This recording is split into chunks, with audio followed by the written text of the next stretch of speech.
అయింది. ప్రస్తుతం మార్కెట్ విలువ ప్రకారం దాని ధర ఎంత? అక్రమదారుల పేర్లు రెవెన్యూ రికార్డులోకి ఎలా ఎక్కాయి? అనే వివరాలను సేకరిస్తున్నది. ముఖ్యంగా కవిత ప్రధానంగా ప్రస్తావించిన మాధవరం కుమారుడు చెరువు కబ్జా, అలాగే పోచంపల్లి శ్రీనివాసరెడ్డి భాగస్వామ్యం ఉన్న నవానామి వెంచర్ అనుమతులు ఫైళ్లను అధికారులు జల్లెడపడుతున్నారు. రాజకీయ ఒత్తిళ్లకు తలొగ్గి నిబంధనలను ఉల్లంఘించిన అధికారుల జాబితాను కూడా విజిలెన్స్ సిద్ధం చేస్తుంది.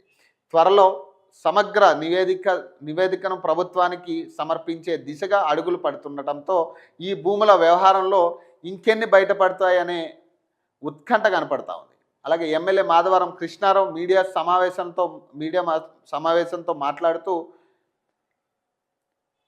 వేల కోట్లు విలువ చేసే ఐడిపిఎల్ భూములను ఎమ్మెల్సీ కవిత భర్త అనిల్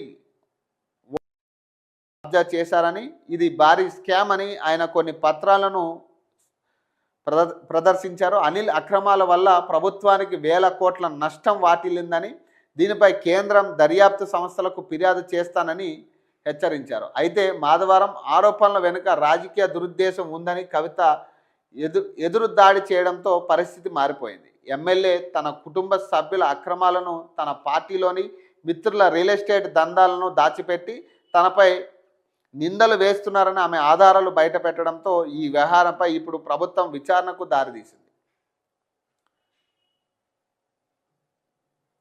ఐడిపిఎల్ భూములను కవిత భర్త అనిల్ ఆక్రమించుకున్నారంటూ ఎమ్మెల్యే మాధవరం కృష్ణారావు ఆరోపించిన తర్వాత ఆమె తీవ్రంగా స్పందించారు. ఆ ఆరోపణలు ధీటుగా బదిలిస్తూ ఎమ్మెల్యే మాధవరం కృష్ణారావు కుటుంబ అక్రమాల చిట్టా ఇదిగో అంటూ కవిత బయటపెట్టారు. నీతులు వల్లిస్తున్న మాధవరం కృష్ణారావు సొంత కుమారుడే నిబంధనలకు విరుద్ధంగా చెరువు భూములను కబ్జా చేశారని ఆరోపించారు. దీన్ని రాష్ట్ర ప్రభుత్వం సీరియస్గా తీసుకున్నది. మాధవరం కృష్ణారావు ఆరోపిస్తున్న భూముల్లో తన భర్త అనిల్ 2019లోనే పెట్టుబడుల నుంచి తప్పుకున్నారని కవిత స్పష్టం చేశారు. అయితే ఆ తర్వాతే అసలు నాటకం మొదలైందని, ఆ భూమి నవానమి వెంచర్స్ చేతిలోకి వెళ్ళిందన్నారు.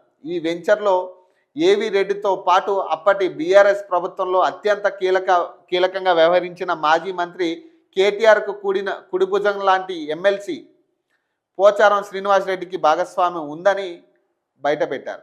తన పార్టీకి చెందిన అగ్రనేతలు, తనకు సన్నిహితులైన వ్యక్తులు ఇందులో ఉన్నారన్న విషయం ఎమ్మెల్యే మాధవరం కృష్ణారావుకు తెలిసినా వారిని రక్షించేందుకు తన